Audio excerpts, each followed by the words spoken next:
Welcome to Biz Dev Live. Today, I am so excited to bring you the amazing, the man, the myth, the legend, Donvil Collins. He is the owner of VeeKast, and he is just a dynamo when it comes to creating video content, working with virtual events, fundraising. He's a literal technician, somebody that actually understands the science behind the gear, behind the production stuff. We're going to get into all of it today. Stay with me. We'll be right back after the Biz Dev theme. Biz Dev Live, weekdays at 11 Eastern Time. Biz Dev Live, weekdays at 11 Eastern Time. Biz D with C, brought to you by Cameron T. Biz D with C, brought to you by Cameron T. This is business development, not even selling it. This is intelligent. If you watch it, I promise you benefit. Leadership and motivation, empathy and inspiration. Leadership and motivation, empathy and inspiration. Biz Dev Live, weekdays at 11 Eastern Time. Biz Dev Live, weekdays at 11 Eastern Time. Biz D with C, brought to you by Cameron T. Biz D with C, brought to you by Cameron T.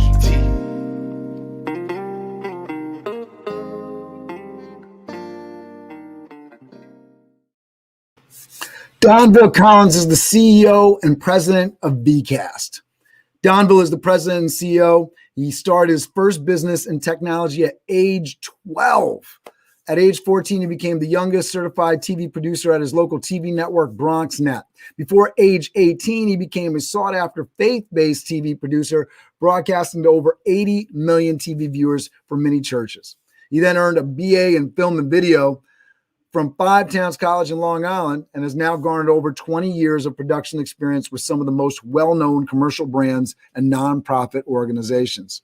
Donvil's achievement awards and recognitions include his 2015 40 Under 40 Rising Star Award for his business leadership in Westchester and 2016 Wunderkinds Award for 914 Inc. magazine. He also has been honored and featured on some of the leading event technology blogs and online forums. When he's not working, he's spending time with family. He has now 4 kids while volunteer as a youth leader, musician, and production director at his family's church. I've known Donvil for quite a while. He's somebody that is quite dynamic, and I'm so excited to bring him to you today. He is somebody that brings not only a great deal of technical expertise, but a great deal of excitement to everything that he does. Thank you for being on the show, Mr. Donvil Collins. Awesome. Thank you. Thanks, Cameron. Glad to be on here. Happy to be here. Happy Monday, everyone. Pleasure, man. So I want to get right into it. Tell everybody what are the things that you're doing with VeeKast, what, product services that you offer, and then we'll kind of get into the backstory here. Sure. So for VeeKast, what we primarily do is we offer and we provide visual engagement services in 2 different forms. Primarily, video production is our core. We produce a lot of commercial or marketing or nonprofit fundraising videos for organizations to ultimately engage and target their prospects or their donors and ultimately get the result that they're looking for. And that's our focus. We know how to twist and turn and really mold a story to engage people the way they should. And then get the results out of it. That's one from our video production side. And the second core of it is, especially over the past year, we've been one of the primary companies in the country producing virtual events for nonprofits primarily, but organizations overall, corporations and nonprofits, but helping them to produce the events that they would have usually had in person online, but in a way that really maintains that high production value. And we try to maintain pretty much the award or TV broadcast style award events or shows or things of that nature in our live virtual event streaming services. So those are the 2 core things that we're doing right now. I love it. And so talk to me a little bit, just because I want people to have an understanding around the technology that you've designed and then some of the actual success that you've had with fundraising, for example, for events. Yeah. So essentially, one of the technologies that we're known well for right now is called the Fundometer. And essentially, it's a fundraising thermometer technology for fundraising events, for their live fundraising events to be able to raise more money. Usually, we help organizations to raise 35 to 50% more money at their fundraising events as if they did not have it. That's usually the difference, and that's on par and on standard. That's regular, where we just raise a lot more than they usually would. So that's part of it. That technology came out of the technology that we originally created back in sort of end of 2012, when we actually initially met, I believe, around that time. But at that time, essentially, it's a technology that we had and we built from the ground up and created. And that technology was much more difficult to sell. And it wasn't one of the people we were communicating with that said, hey, can you turn this into something else that has a higher demand for his nonprofit clients? And that's how the Fundameter was created. So it was out of need.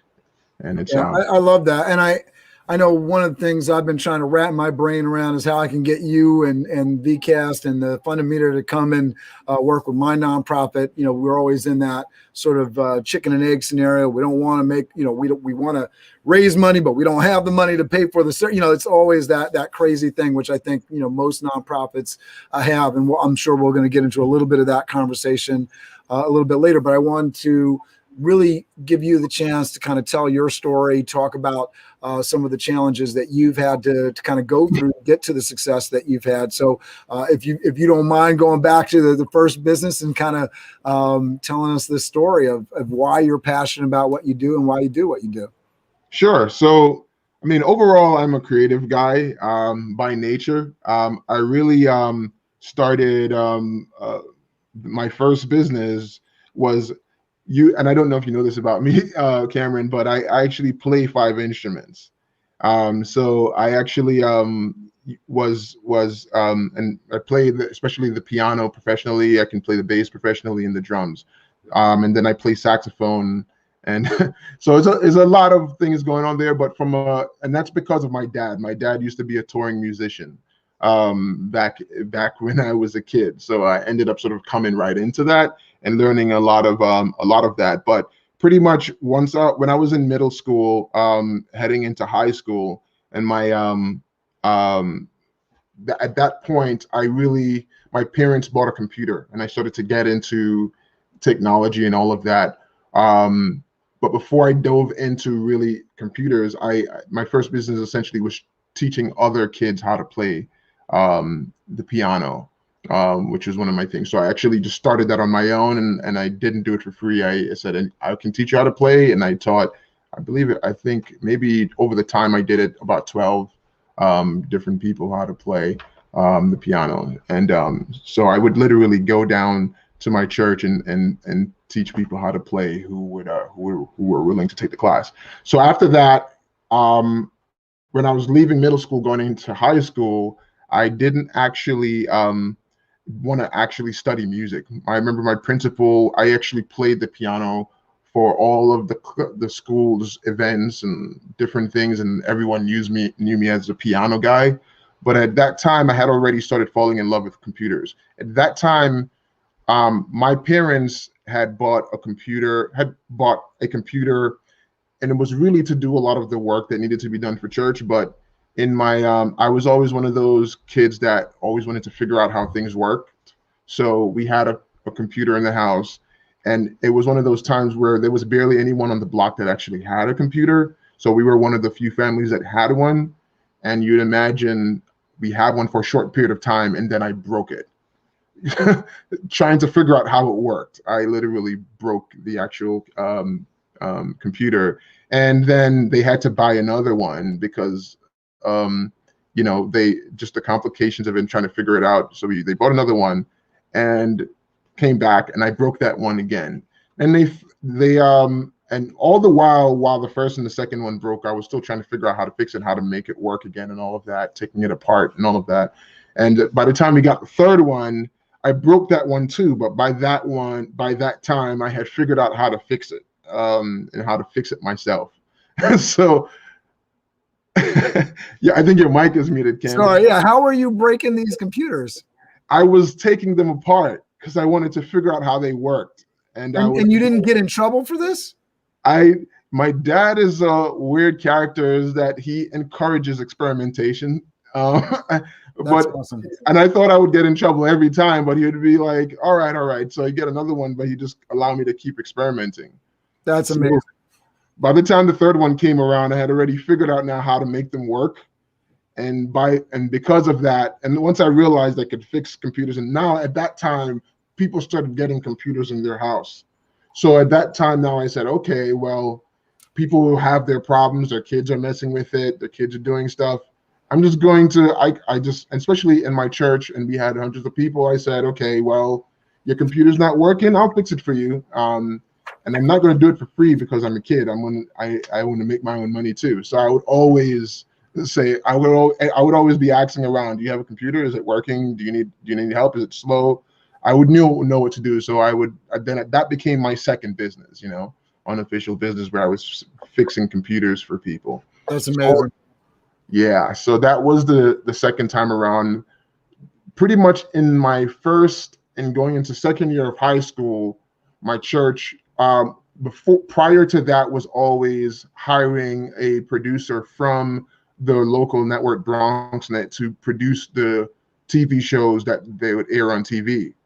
And circumstances happened where she couldn't do it any longer, and the network couldn't send anyone over. And I think the church was hiring her to do it all the time. And so, but they couldn't do anything, and there was going to pretty much be no show if we didn't have a producer. So my church decided that they were going to send 3 people to the network to get training on becoming a producer, so we can create the shows ourselves. So the 2 other people were adults, and I was the only kid. So at that time I was 13, going on 14. And that's how I became the youngest TV producer there. So I did the full course, passed it, and flying colors there, and became a TV producer. And with that, then I was essentially producing my church's show, but then getting good at it, I started producing other churches' shows too. And then other churches started requesting of me. So then along in New York City, after a while, I was producing the shows for multiple churches simultaneously. That was before I was 18. Imagine you were getting some calls over the last year due to that experience in particular, I imagine. Yeah, exactly. Yeah. So you went from, and probably continued to do it while you went from a piano teacher, because you had learned these 5 instruments at a young age, which is incredible, which is a whole nother story that I want to go there, but I know I want to keep going because we got a lot of story ahead here, right? So yeah. 5 instruments, you started teaching people piano, you started breaking computers, learn how to fix computers, fixing people's computers for you, doing the broadcasting for the church. All right, so continue this on here, and let's figure out where we're going here. So essentially, as I was wrapping high school, going to college, I knew I wanted to study film and video. And I knew I wanted to do it well. I wanted to do it on a high level and professional level. I also wanted to be, at that point, after especially doing at that point, I had already been producing TV shows for international networks. So that's where the 80 million views came from. It was from a lot of actual worldwide broadcast networks. So, but going into college, I went to 5 Towns College, and it was while I was there in my sophomore year in 2006, where I said, you know what, I was already starting to do some video and doing some video jobs outside of the church and doing some other things. And I said I wanted to register this business. And I think the primary reason I said at the time was because I found out that someone else at the school who had started something and started his business said he registered a business because he wanted to write off everything as a tax write-off. So that it was, it was less coming out my pocket. So I said, that makes sense. I'm producing videos for people right now. Might as well do that. And I found out I could do it online for a couple $100. At that time, it was bizfilings.com. I don't even know if they still exist. But I registered the business at that time, and it was 2006. And that's how this business started. It was from that second year in college studying film and video. All right. So talk to us about the why, right? Because, you could have gone in a lot of different directions. You were playing music, you liked computers. Why film and video? I know you started doing it for the churches. Why did you start doing it your second year of college, and why have you continued to do it? And I know part of it, and we were talking about as you were jumping on, you're kind of driven by some different things. So I'd love to get into that. We also have a couple of people that are checking in. I'm not sure the name of this guy, RE Tech Tips. I'm sure you know who that is, right? That's Ronaldo. And then Craig Donvil Collins is one of my favorite people in the world. So I love you, Craig. I know that there's a big, strong relationship between Liz King, Liz Caruso, right? And what you guys do. And he literally lives across the street. I could like see his house like over the hill right there. Beautiful. All right. So talk to us about why you stayed with this, why you were impassioned, and kind of what you because you obviously have stayed involved with the church and all that kind of stuff. So what drives you? Because I know that you're doing a lot. Yeah. I mean, ultimately, I'm very driven. I want to be, one of the things that I skipped in the story is that, and it shouldn't skip because it's a really important part. That's part of what drives me and us, a company altogether, is a dream I had when I was a teenager, where I actually saw this company and where it was going to go. And I used that. At the time, my dad told me I had this dream, and I saw the company, the big company, big buildings, parking lot, and the whole studio inside with rooms with cameras and editing bays and all of that. And at the time I had the dream, it was strange to me. It was weird to me, but my father told me, you have a dream like that, draw what you see, put it on paper, so it's on record. And I drew it, forgot about it, thought I lost the paper. Years into owning and running this business and it's scaling, my mother one day in church brings this original paper to me and says, "You remember this?" And I was like sort of going nuts because I thought that's been long gone and destroyed. And she pretty much said that I'm not getting the original copy, and I said, you might as well keep it if you can. It was literally in mint condition, like it was drawn that day. So I said, you keep it, but she made me make a copy of it. I blew it up and put it on the wall in our office. So all of our employees, and I told the story to all of our employees, as well as did a Facebook live video about it at the time too. But ultimately saying that the vision is to become the #1 in the world at creating visually engaging content. And I say visually engaging because it's not just about video. It's all about using technology and visuals to really engage people emotionally. That's our real impact. But overall, that's my direction, and my passions is doing video. And I knew that very early on. Right from that third team, and I got into video and did the training, I knew this was my passion. I knew I could do this without pay, but people like what I do, they want it. And I said, okay, I can do this.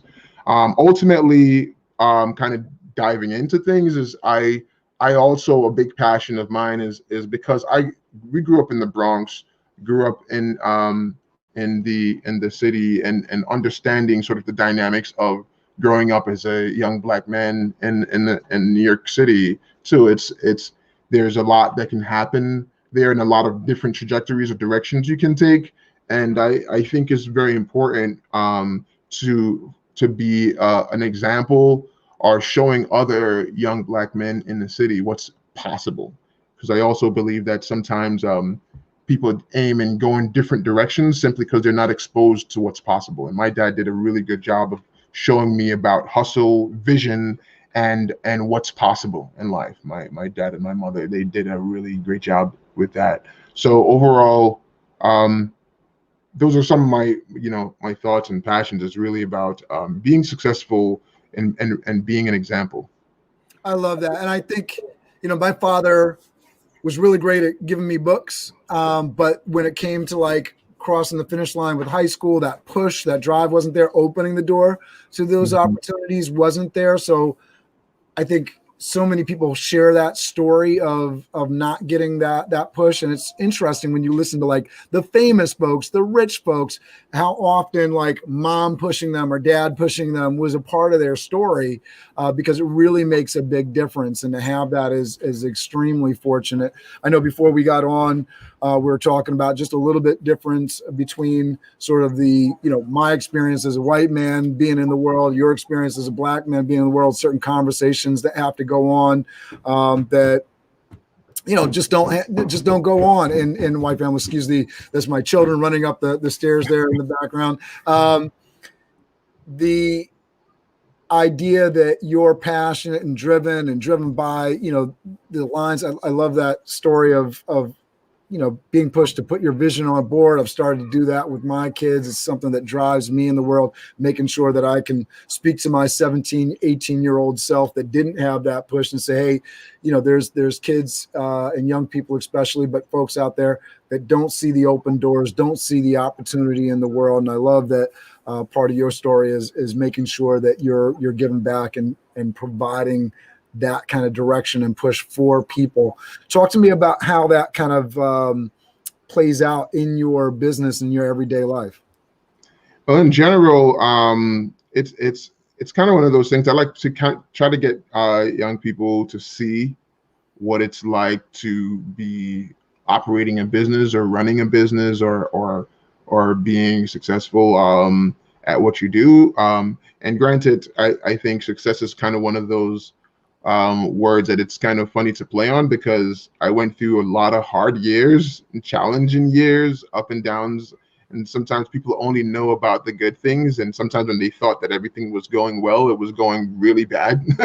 But overall, now in a place where we're truly in a stable and good place, but there's a lot of opportunity, and that we're nowhere near where we will be, right? But I think just having young people kind of see that, and me generally, any young people that I know, that they know that they're open to come to me and ask me questions about what should they do, how to register a business. I'm constantly giving advice about, you know, best practices, things to do, things not to do, and trying to share my experiences with other people and young entrepreneurs like myself. One of those is actually Ronaldo, that's on here too. That's why he's on here. I actually share with him quite often as well. That's awesome. Yeah, I was having a conversation just because I know we talked about some kind of things that people would take away. So the stay hungry, right? Stay motivated kind of thing. I think it's really good because some of these things are quite universal, and you can get really deep and apply them into different mindsets and where people are. But, you know, if you're talking about the Fortune 500 company that can sort of rest on its heels and say, well, you know, we're making money. You know, you look at a company like G or Ford, right? You know, amazing automobile companies that, you know, talk about commercials and all that kind of stuff, right? Tesla comes into the market and they're doing something new, right? Not only do they have a different model for a car, but a lot of their business is on the electric battery and providing a different way. And it just, boom, suddenly Ford and G feels like the typewriter company that didn't want to upgrade and make itself a computer, right? You know, just getting left in the dust. So there's the corporate, you know, piece of it, right? There's that, like, you know, so you understand, like, on a very high level, you should be staying motivated, sampling, trying new things. Because a lot of times people will talk about that on the lower level. You don't know how to apply it to these kind of the big things and see how it crosses. But you got somebody, I was advising a young woman. She's a senior year of high school, I believe. And she was saying, I'm going to start working at White Castle next week. And I was like, oh boy. Right.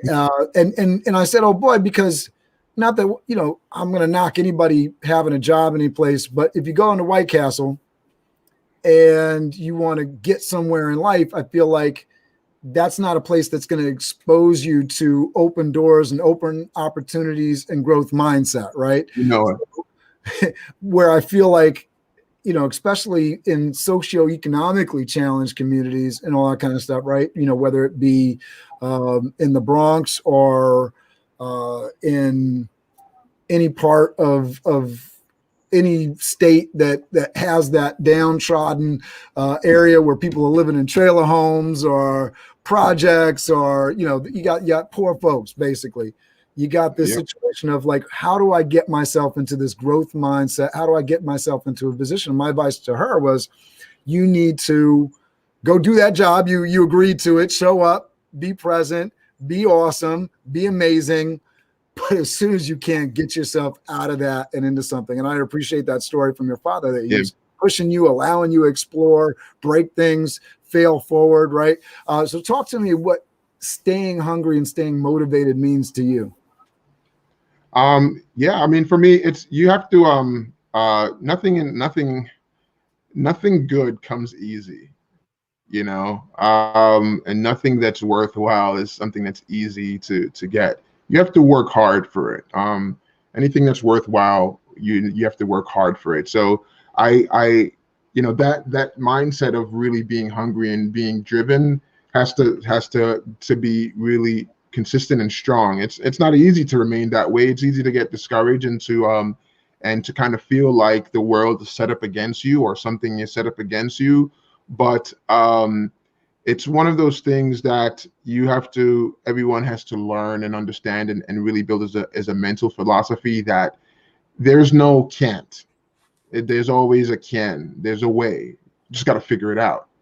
Find a way, And I remember even there were times when we were, just financially broken, financially challenged, and things were going wrong. And I remember those times asking God, like, what in the world? Why am I going through this? Like, this is ridiculous. And I don't want to be in this place. And you know what?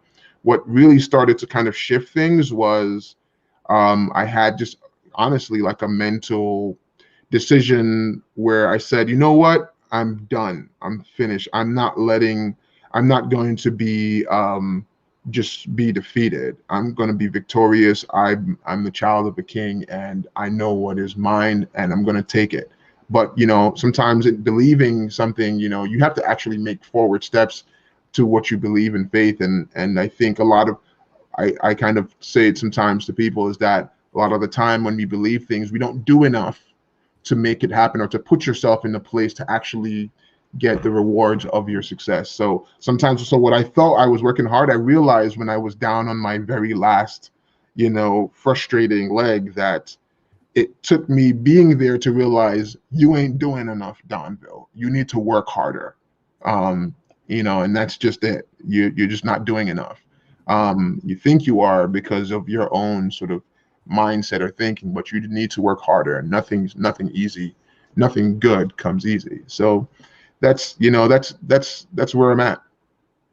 I love that. I think just giving yourself permission to be awesome, right? I mean, I think that's such a big deal. I think so many people, they're comparing themselves to other people. They're saying, I'm not a king, I'm not a queen because Beyonce is the queen.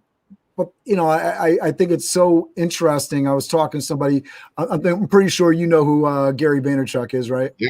I talk about him a lot, but I was speaking to somebody, she's from Wales, but I don't think that really has anything. I've spoken to folks in the States, I'll say, hey, do you know who Gary Vee is? And they're like, nope, have no idea.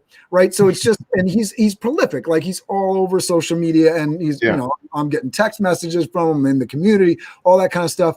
But as popular as somebody is, he produced a Super Bowl commercial, as a few Super Bowl commercials. He killed off Mr. Peanut last year. This year is Martha Stewart with Scott's.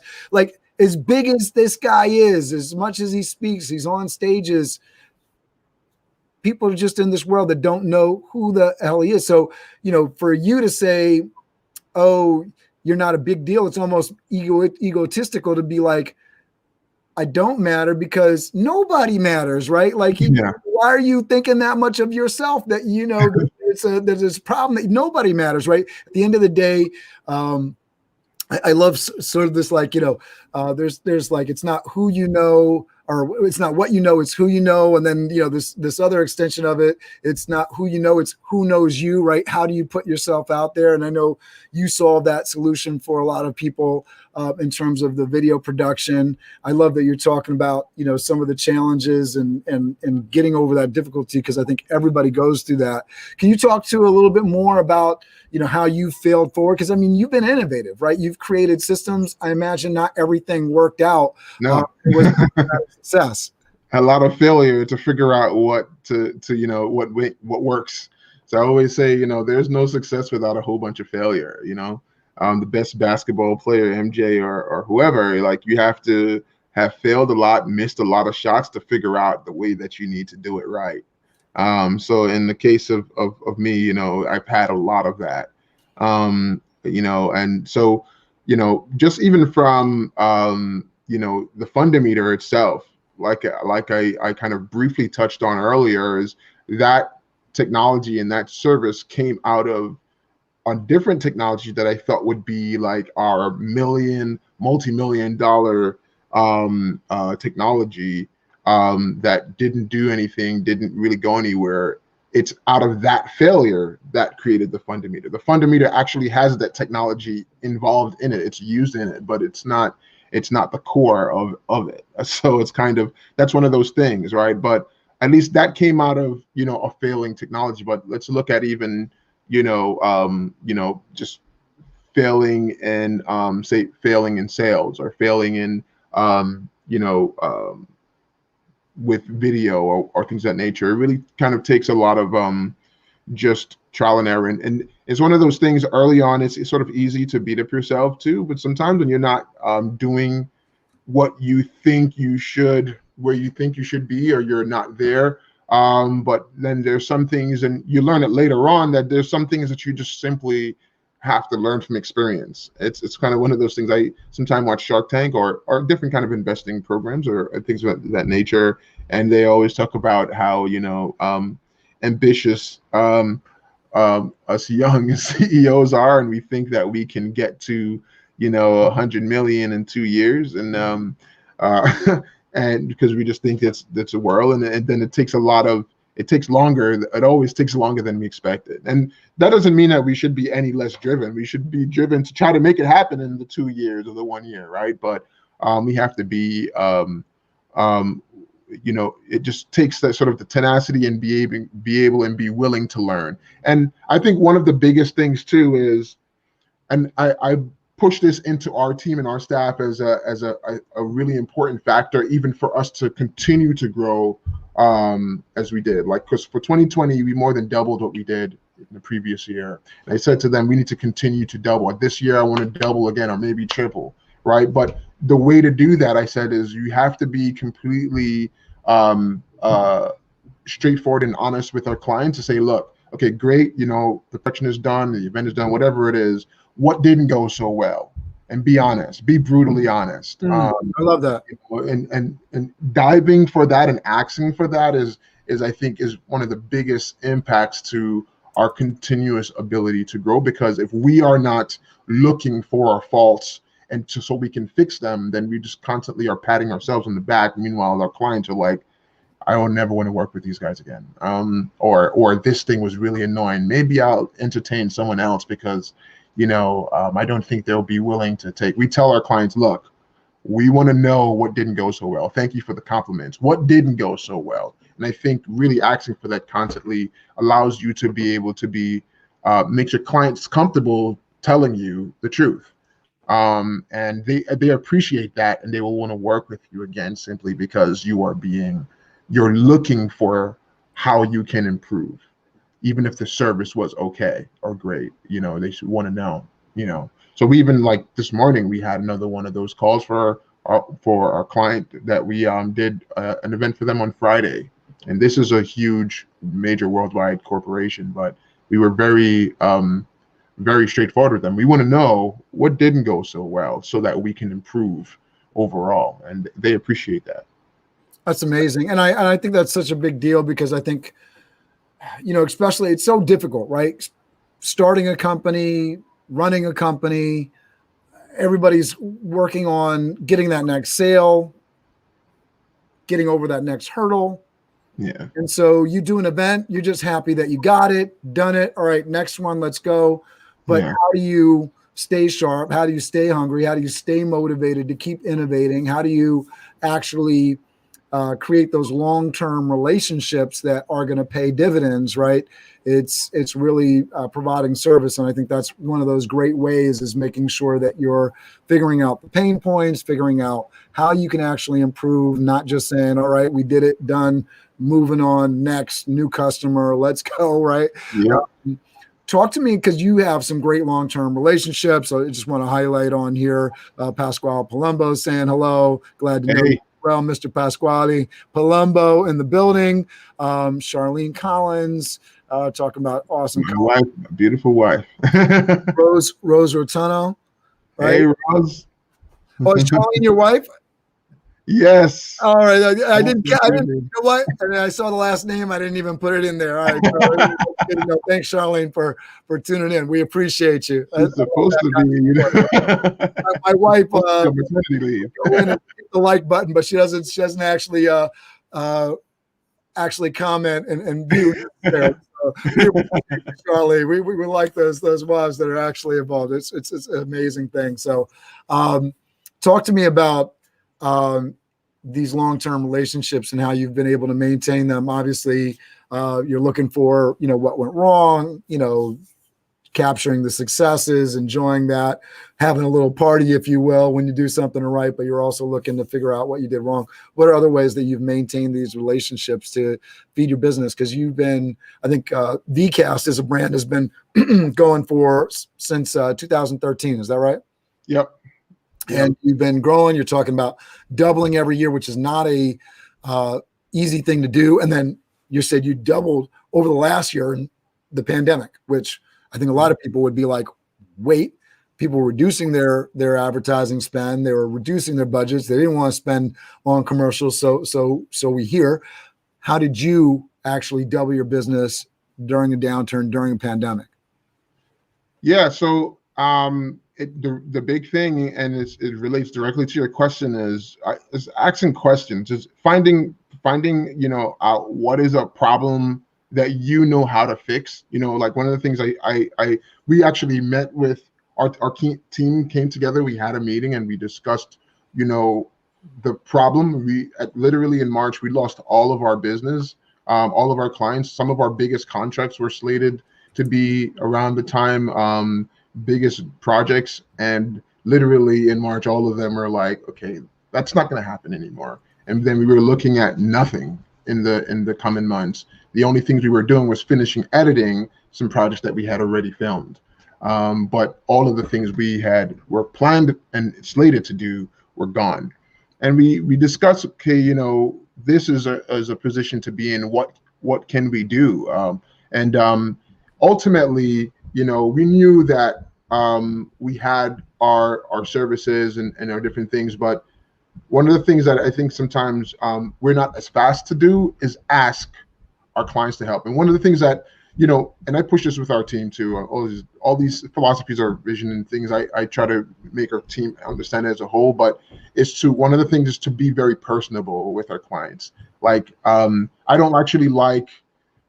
rather that everyone be themselves and be comfortable. We need to be able to go get lunch and have fun or get a drink with a client. They need to love working with each other so that relationship is there.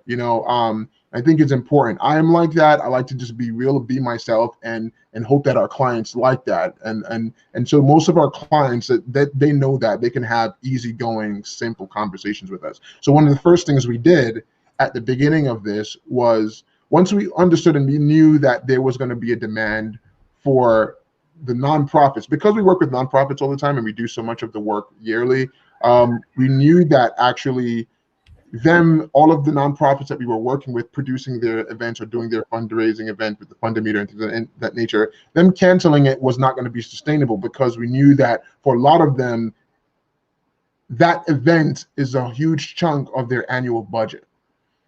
Some of them, they raise $500,000 or $1 million or $2 million in that virtual, in that actual in-person event that they no longer can have. And we said, there's no way, they have to have it, or some of them are going to have to shut down. Some of the organizations, some of the clients we have, we knew that it's 70%, 80% of their annual budget, that one event. So not having it is not an option. So with that need, I knew that need was there.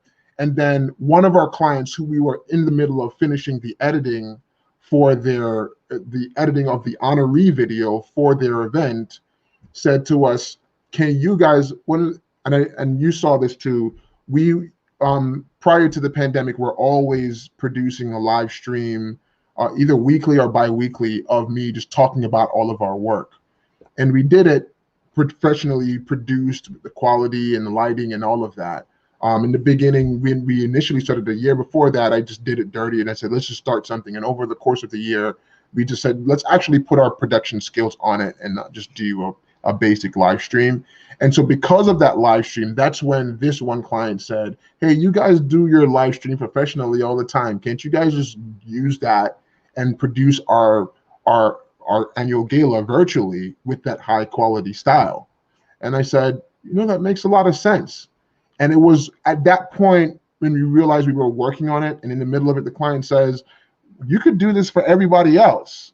Why don't you just do that? And we're like, that's like a mind blown right there. We literally then had our meeting and said, let's make a plan of attack over the next few months. Right now we have no work. We could literally be out just loaded with a whole bunch of work in the next few months, where I think we're going to end up having to hire more people.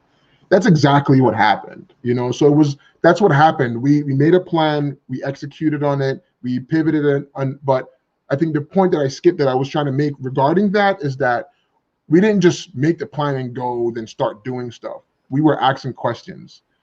I called the event planners we work with, I called clients that we work with, and I asked them, what do you think about this? We're thinking of doing this. Is this the way to go about it? Do you think this is what people want to hear or what people need to know? Like an example, like Rose Retono that was on here. She's one of the main people that we worked with for many years, really extraordinary event producer planner that we've always worked with. And she gave me her honest opinions, feedback, what we should do.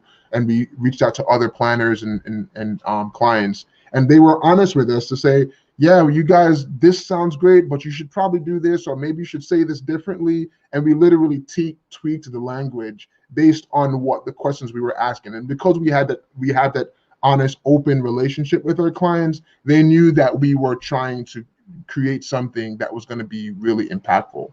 So I asked those questions and got those feedback. And so that's how we scaled and were able to grow. So grow and double the business. It was out of working hard, and I'm super grateful for our team. They were really resilient through the process. But I remember at the time I'm saying to them, you're going to have a lot of work in the next few months, more than you've had before. And I remember by the time we were going into August, multiple of my team members started saying to me directly that I'm overwhelmed and feeling overworked. And I said, I don't want you to feel that way. We need to fix this. We need to hire more people. But remember, this is exactly what I said was going to happen back in March. So this is a good problem, but not a good problem for your health. So at that point, then we said, let's add on more people to the team. So that's how it happened.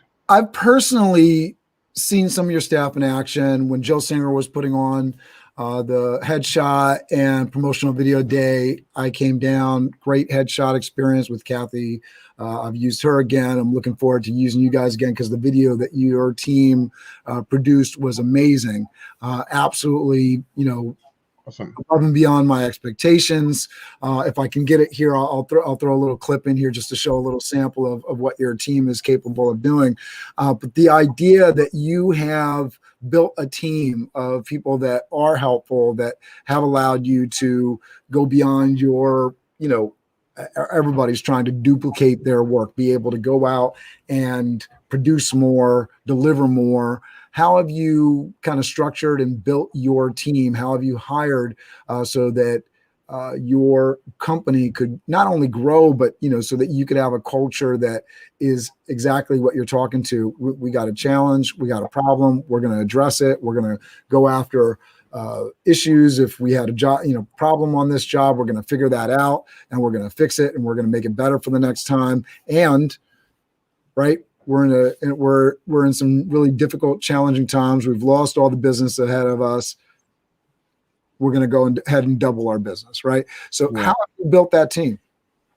So it was a matter of kind of figuring, we knew we couldn't just add on people. It had to be, we wanted to get to a ceiling where it felt overwhelming before we started adding people.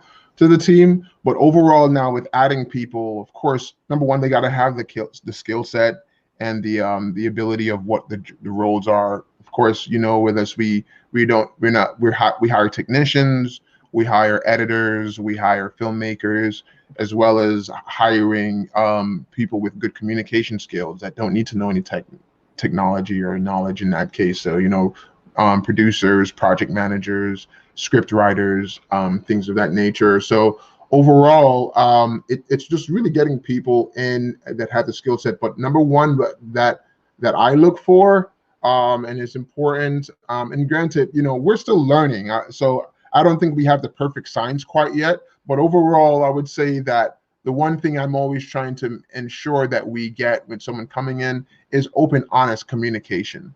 And not being afraid to say, you know, I don't think that's a good idea. I'm the kind of, and I know everyone is not like this, but I'm not the kind of leader that has all the solutions. I like to kind of get team commitment and ideas in together and say, okay, this is the problem here. What's your idea? What do you think? What do you think? What do you think? Let's vote on this. So we vote, we're going this way.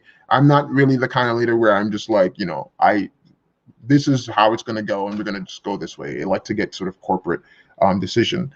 And then it's kind of that's why now with that, the team and the people are super important, because you got to have that. So overall, it's always, you know, a challenge, of course, if anyone is too quiet or not speaking up, because then I know I'm not getting all of the value from them, because I need all different minds to commit. But it's definitely not a science quite yet. I still think we're still learning. Of course, we'll always be learning, but that's sort of the strategy that we had going in. I love that. I love that you're trying to make sure that all voices are heard at the table. I think that's an amazing piece of building a strong business, is making sure that you have a culture that lets everybody be the amazing people they are and bring their brain and their imagination to the job. I loved it. I have the video that you guys produced for me, so I'll play it. Maybe you want to just take us through, because I know, you know, as I walked into this room, there was a ton of equipment in the room. For folks that are trying to create videos for their business, explainer videos, commercials, things of that sort, can you just walk through what is actually needed from the customer in order to work with somebody like yourself to actually create something that is meaningful for their business? Yeah, sure. I'm gonna share this, and you can walk us through that. I won't play the sound because it's not a commercial for Toth Event Staffing, even though the video is. Cool. So overall, so when you roll it out, I'll kind of share some points on it. Yeah, here you go. Yeah, so so one of the key things that we're always looking for. So when everyone who's looking at the scene, you'll see the shot here, and you see Cameron talking, and he's in that room. It's happening there. One of the things that a lot of people don't realize immediately, and when you see Cameron again on that section, I'll point it out again. But Cameron was not actually in that room. That actually is a completely faux room. He's actually in in front of a green screen. And you can see it looks clean. It looks like he's actually there, because there's a couple elements to how he actually made that happen. It's not just simply replacing the green screen. You have to make sure you light it well so it looks like it's actually in the space. You have to make sure that I won't use some jargon, but the word I want to use is depth of field, and it's pretty much depth perception, and fall off of focus, so that it kind of looks and feels and tricks the mind into thinking that you're actually there. So you could kind of see that it actually looks like he's in the space.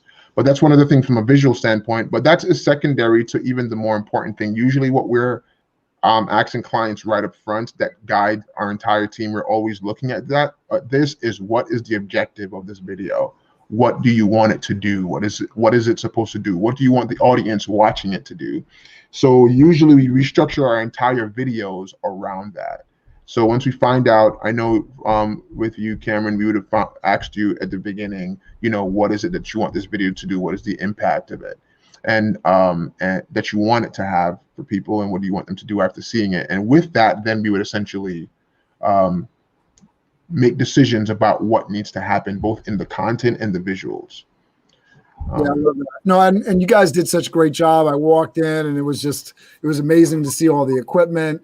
Your staff, they were just so patient with me because I didn't have it all worked out. I didn't have a prepared script that I had memorized. And so I had to do multiple takes, and you put something together that just flowed. It seemed like I knew what the hell I was doing, and, was able to go through, which I think, such a big deal. We're not all born public speakers. I've gotten a lot better over the last year, not only because I do a daily show, but also because I put myself into Toastmasters and I'm working on my craft. But even still, I find myself walking into a Toastmasters meeting, not prepared my speech in advance. And so I'm sitting there trying to whip a prepared, precise, make a point, structured speech out of nothing, and guess what? It just doesn't work. So to come into a room like that, not to have it all together, and then with a little post-production magic, make it seem like I did, was just an amazing experience, and really your session was just like a half an hour, correct? Or how long was it? Yeah, something like that. Yeah, half an hour in the room. And we produced a 1:43 video, and they were very patient with me as I repeated lines, muffled something, my word didn't come out correctly, the line wasn't clear, I wasn't making a point, repeat that, go back, chin up, whatever the light, and they just turned out an amazingly professional product. Awesome. Yeah, no, it was a great experience, and definitely spoke very highly of your process and your people, because Mr. Donvil Collins wasn't even in the room, right? His team was taking care of it. And that's something that I think, for anybody that's wanting to scale a company, you were talking about before, like we all want to be millionaires and create these things that go on to, do millions of dollars. You don't get there without doing exactly that, being able to step away and let you. Yeah, absolutely. So I know we talked a little bit about staying motivated, staying hungry. We've talked about the failing forward as you were producing software, and that didn't really work out, but the next iteration worked out. I know we talked a little bit about, your kind of mission to help young people, especially young Black men. And I don't know if you wanted to sort of kind of, as we're closing this out, sort of maybe make a personal kind of statement out there for that. For especially young Black men that want to get into tech or that kind of side of things, or looking to get into video. Is there something you want to say to them? Yeah, overall, I would say if you're looking to get into video, this is one of always my recommendations. And anyone that is watching this is that has heard from me and that they're trying to do a video business of some kind, one of the first advice I usually give is don't buy equipment unless you're going to be using it at least 3 times a week. It doesn't the depreciation, and specifically there's some equipment I'm referring to, but like one of them is cameras. It's one of the most important pieces of equipment. However, it's one of the fastest depreciating pieces of equipment.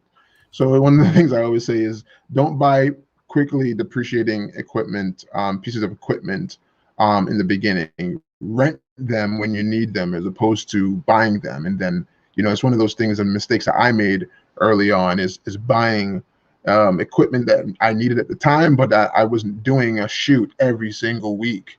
So it ended up, being extremely expensive.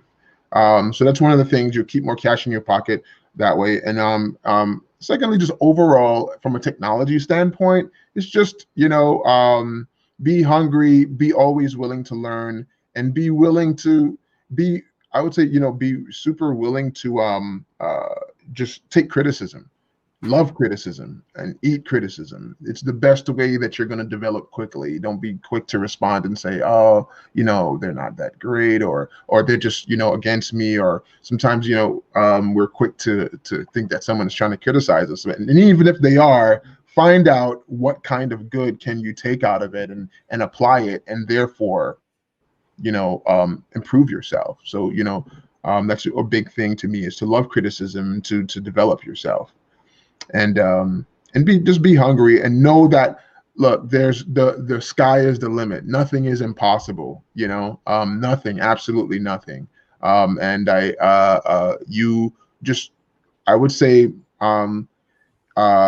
my final thing would be just to be, if you're not a video person or whatever else you're doing, just be constantly exploring, trying things out and find out. And I say that so that you can find out what is your passion.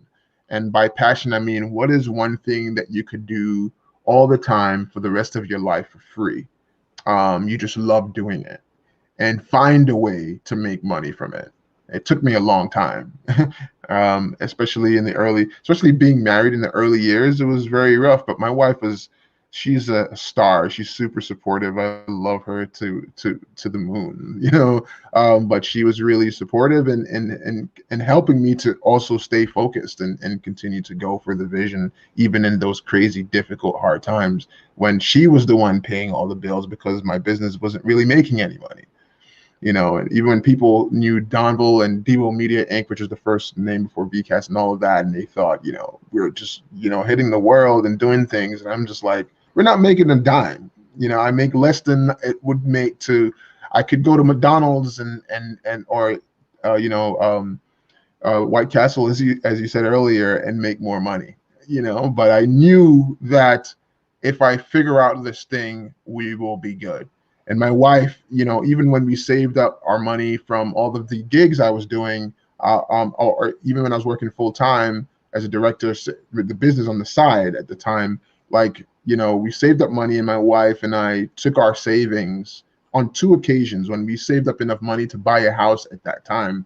We took our money and dumped it into producing spec commercials and things to actually get this business going.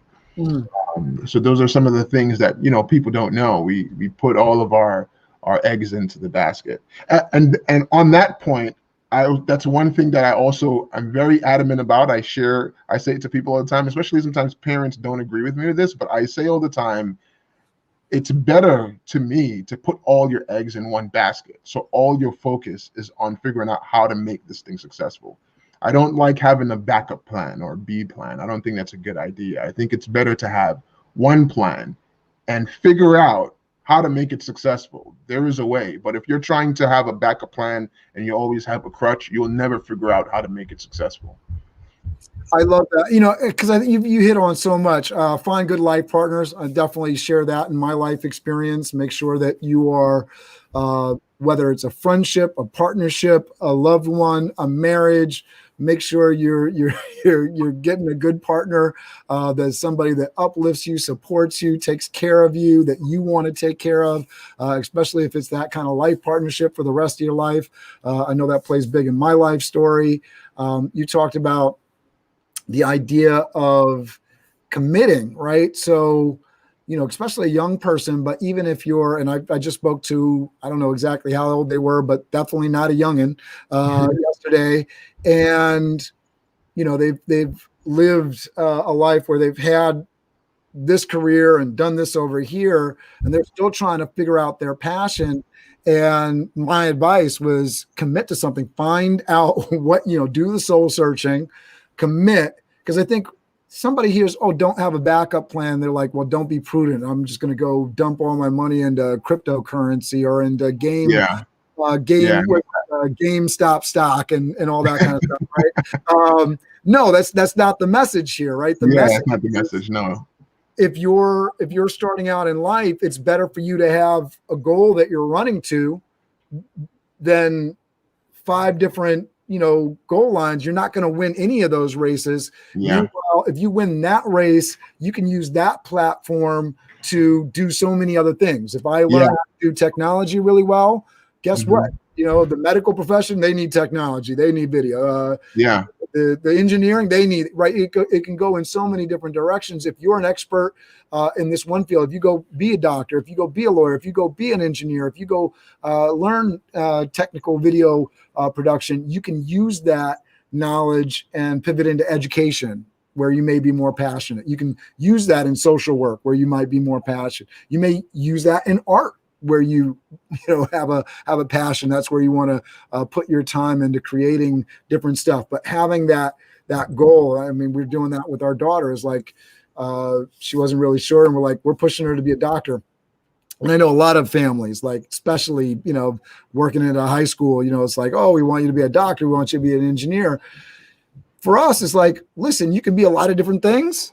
Why don't you go towards this until you figure out what you want to do more, right? Exactly. Right. I love that. And I think that provides a lot of value. Wow, I'm happy I joined to hear this amazing story. So you got some definitely some mentorship going on there.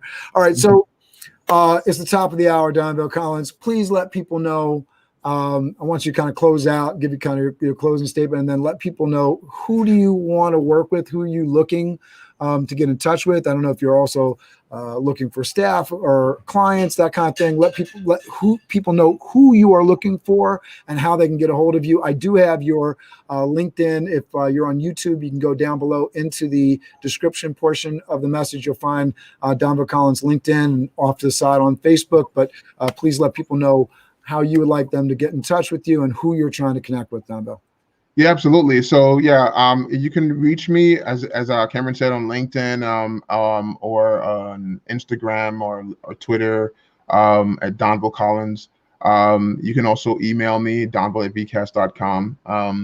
And in general, the people I'm looking forward to meet and connect with is, primarily a large majority of our clients are nonprofits. Of course, from my experience that you now know, that's where it came, where a lot of my experience on knowing how to help nonprofit and organizations comes from. I know how to help them raise a bunch of money or engage people to really help them and support them in some way. So generally, I'm looking to connect with the development team or marketing team of nonprofit organizations.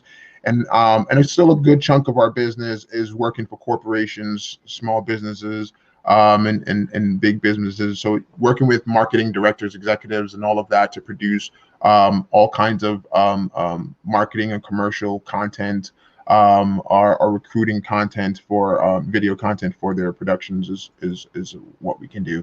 And then finally, from at least personal perspective, I mean, it's this video, it's Monday, but we are currently hiring more project managers, technicians too, but more so I say this here because we are looking for more project managers that have event experience, especially event planning experience. That are a little bit tech savvy, that have some event management or planning experience for our project management staff. So that's all of it. Yeah, I think there's a lot of people looking for that. So hopefully we'll get that word out to folks. Thank you so much for this, Donvil. I love your story. I love your passion. Again, one more time, just say goodbye to everybody, and we'll play them off with the BizDev theme. Thank you very much. Awesome. Thanks, guys. Have a good day.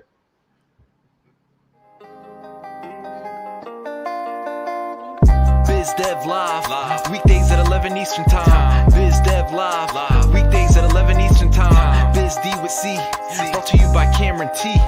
BizD with C, brought to you by Cameron T. This is business development, not even selling it.